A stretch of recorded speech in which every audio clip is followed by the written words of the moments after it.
আসসালামু আলাইকুম রহমতুল্লাহ। প্রিয় সুধী, কাছে ও দূরে, দেশ ও প্রবাসে যে যেখান থেকে দেখছেন, আপনাদের সকলকে আমার কথা শুনবার জন্য স্বাগতম।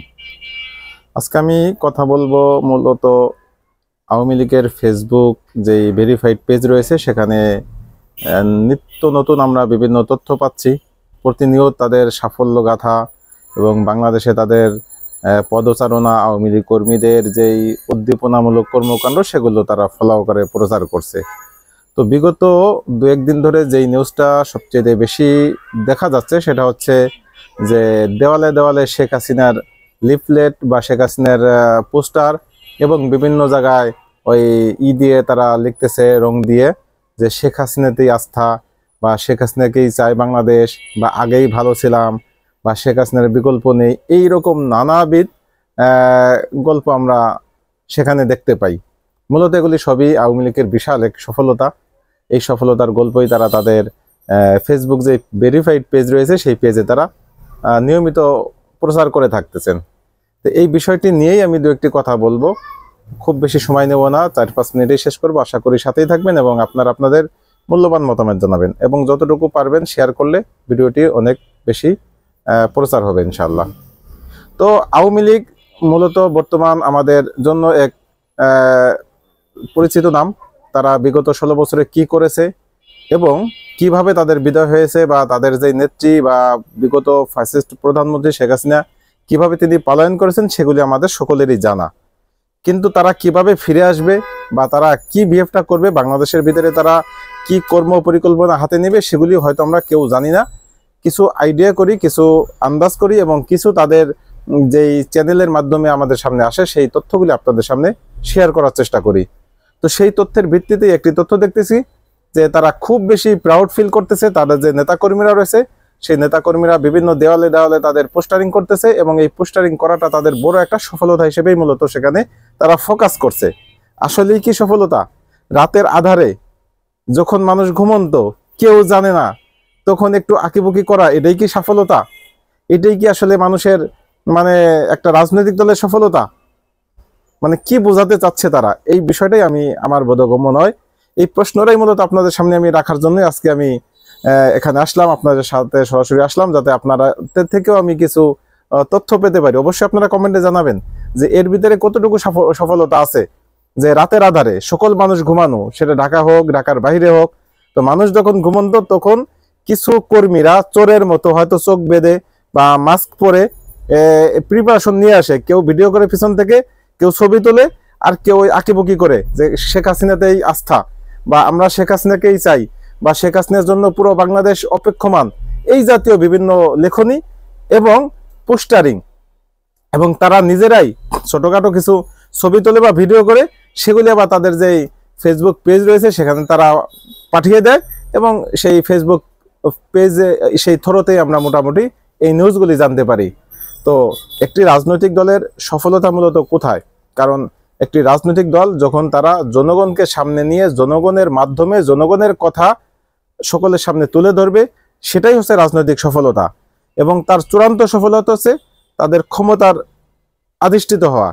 কিন্তু আমরা বিগত 15 বছরে দেখেছি, আওয়ামী লীগ ক্ষমতায় থাকা অবস্থায় তারা আমাদের সকলভাবে আমাদের বঞ্চিত করেছে, আমাদের ভোটের থেকে বঞ্চিত করেছে, আমাদের কথা বলার অধিকার থেকে বঞ্চিত করেছে, এবং বিশেষত ওলামা ইকরামকে তারা যেভাবে মারমুখী আচরণ করেছে আলেমদের সাথে, এবং অনেক আলেম পরিবারদেরকে তারা একেবারে জেল জুলুম দিয়ে তাদের একেবারে সারা জীবনের জন্য সেই ফ্যামিলিগুলিকে তারা পঙ্গু বানিয়ে ফেলছে। ফ্যামিলি পঙ্গু কিভাবে হয়? আর্থিকভাবে এতটাই ক্ষতিগ্রস্ত করেছে, ওই ফ্যামিলিগুলি আর কখনোই ঘুরে দাঁড়াতে পারবে না, এমন একটা পরিস্থিতি তারা তৈরি করেছে। মূলত এই আওয়ামী ফ্যাসিজমের কারণে, আওয়ামী ফ্যাসিস্ট বা শেখ হাসিনার একক কর্তৃত্বের কারণেই এই ঘটনাগুলি ঘটেছে। তার যাকে যাকে পছন্দ হয়নি, যেই আলেমকে পছন্দ হয়নি, তাকে কোনো একটা জঙ্গিতে ফাঁসিয়েছে, বা কোনো একটা মারাত্মক কোনো একটা মামলায় ফাঁসিয়ে তাকে বছরের পর বছর সেখানে জেলে বন্দি করে রেখেছে বিনা বিচারে। এবং এইখান থেকে জামিন পেতে গিয়ে তার যেই টাকা পয়সা আর্থিক ক্ষতি হয়েছে, ইভেন তার পরিবারটা একেবারেই নিঃশেষ হয়ে গেছে। দেখা যাচ্ছে তার জায়গা জমি যা ছিল, কারণ আলেমদের তো সাধারণত অনৈতিক অবৈধ উপায়ে কোনো টাকা থাকে না, সে কারণে তারাই বেশি আসলে সাফারার, তারাই বেশি ক্ষতিগ্রস্ত। রাজনৈতিক নেতা নেত্রী যারা রয়েছেন, বিএনপিরা অবশ্যই সাফারার, জামাত অবশ্যই সাফারার, কিন্তু জামাত বিএনপির আর্থিক ব্যাকআপ দেওয়ার মতো তাদের হয়তো পিছনে কেউ না কেউ ছিল, তারা হয়তো দিয়েছে, কিন্তু আলেমদের এই ব্যাকআপটা কেউ দিতে পারেনি, যে কারণে আলেমদের পরিবারটা একেবারেই নিঃস্ব হয়ে গেছে এবং অনেক আলেম তাদের মানে পুরো লাইফটাই শেষ হয়ে গেছে, জীবনে আর তারা ঘুরে দাঁড়াতে পারবে না, দুমুঠো ভাত খেয়ে যে বাঁচার মতো সেই পরিস্থিতিটা নষ্ট করেছে কারা? এই আওয়ামী সরকার।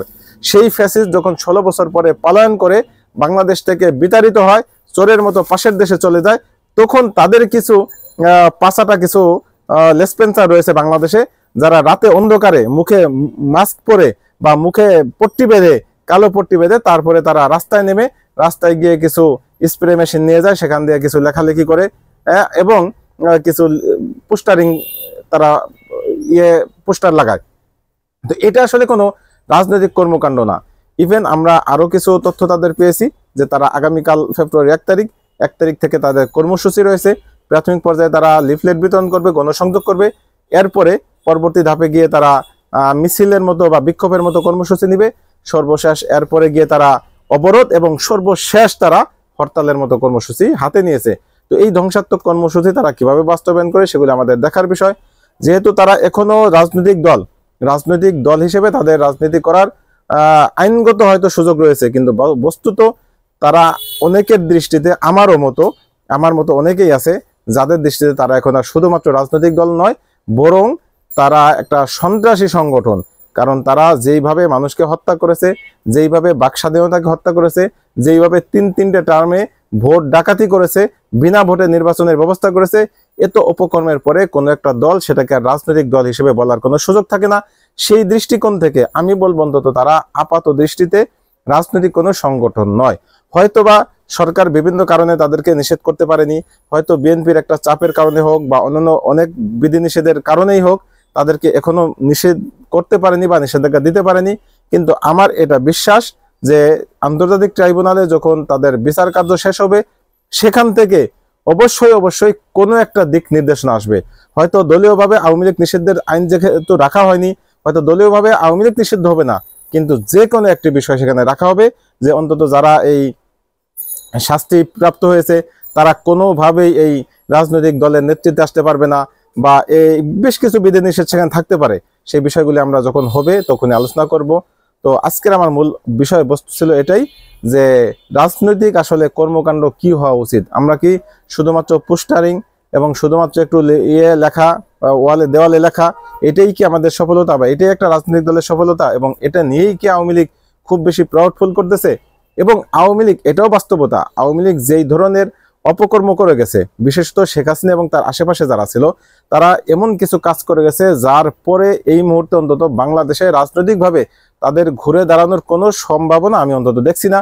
অন্তত তাদের যাদের মানবিক দিক রয়েছে, যারা মানবিক বিষয়গুলি চিন্তা ভাবনা করে, তারা অন্তত এই আওয়ামী লীগের ব্যানারে আর কখনোই রাজনীতিতে আসবে না। হ্যাঁ, সম্ভাবনা হবে কখন, যদি এদের কোনো একেবারেই শাস্তি হয়ে যায় যারা সরাসরি এই আওয়ামী কর্মকাণ্ডের সাথে বা হত্যাযজ্ঞের সাথে জড়িত ছিল, এরপরে যদি আওয়ামী দল হিসেবে তারা এই অপরাধের দায় স্বীকার করে ক্ষমা চেয়ে নেয় এবং পরবর্তীতে শেখ পরিবার বাদে অন্য কোনো পরিবারের হাতে এই আওয়ামী লীগের পরিচালনার ক্ষমতা আসে, সেই ক্ষেত্রে হয়তো আওয়ামী লীগ আবার হয়তো বা ঘুরে দাঁড়াতে পারবে, সবই হয়তোবা, কিন্তু এখনো নিশ্চিত করে কিছু বলা যাচ্ছে না।